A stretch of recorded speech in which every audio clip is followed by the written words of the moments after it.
Assalamualaikum students. In this lecture we will complete question number 3 of exercise 2.4. Question number 3, simplify.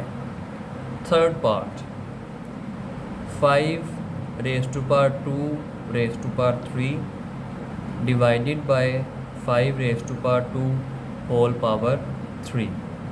हमने इसको simplify करना है. Solution.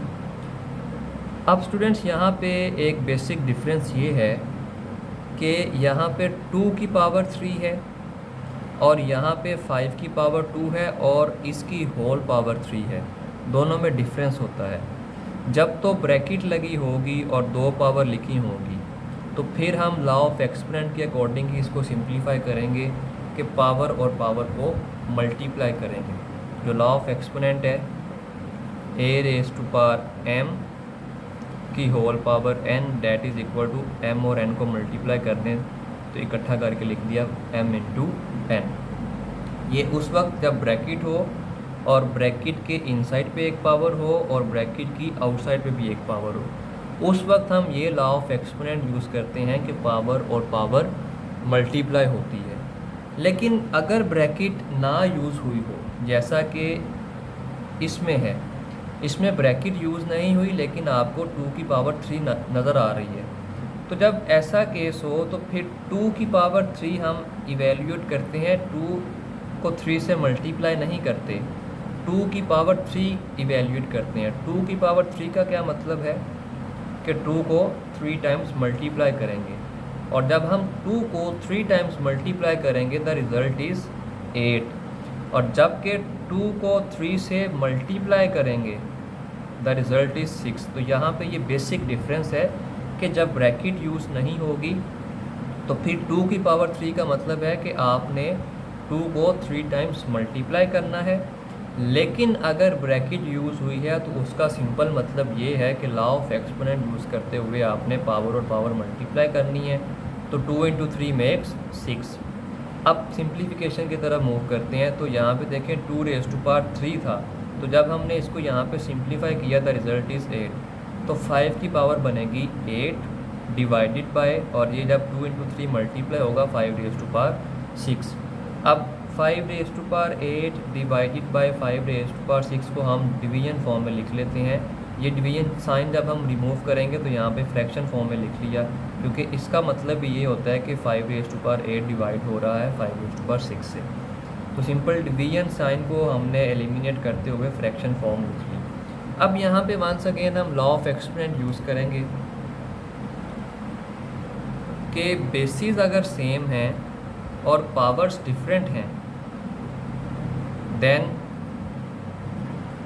Powers minus होती हैं. यहाँ पे देखें 5 और 5 बेसिस सेम है, 8 और 6 पावर्स डिफरेंट हैं, दोनों डिवाइड हो रही हैं.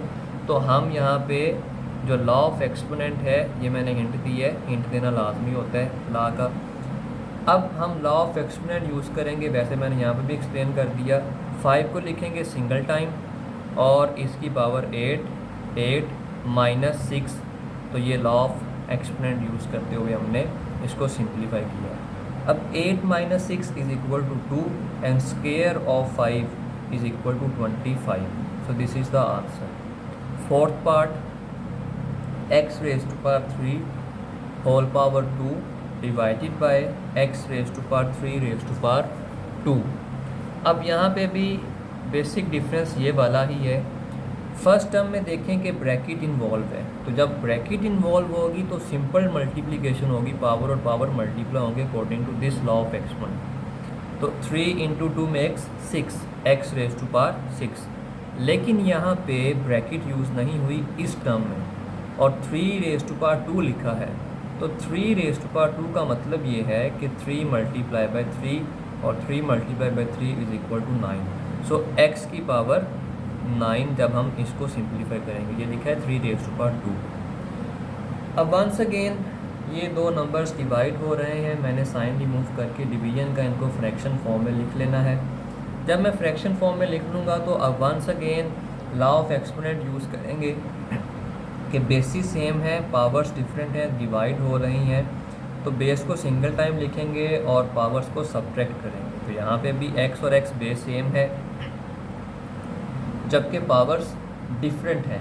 तो अब हम बेस को x जो बेस है उसको सिंगल टाइम लिखेंगे, पावर्स को माइनस करेंगे। 6 minus 9, 6 minus 9 is equal to -3 x raise to power -3। अब हम x रेज़ टू पावर -3 को पॉजिटिव करना चाह रहे हैं इसकी पावर को। तो वंस अगेन हम लॉ ऑफ एक्सपोनेंट यूज़ करेंगे कि अगर a raise to power negative n है तो अगर हम उसको लिख दें 1/, तो इसकी पावर नेगेटिव है तो वो 1/, जब लिखेंगे तो ये पावर पॉजिटिव हो जाती है। Similarly x raise to power -3 है, हम इसकी पावर को पॉजिटिव बनाने के लिए 1/x रेज़ टू पावर 3 लिख देते हैं according to this law of exponent. So this is the final answer. Students, आज के लेक्चर के लिए इतना ही। टेक केयर, अल्लाह हाफिज़।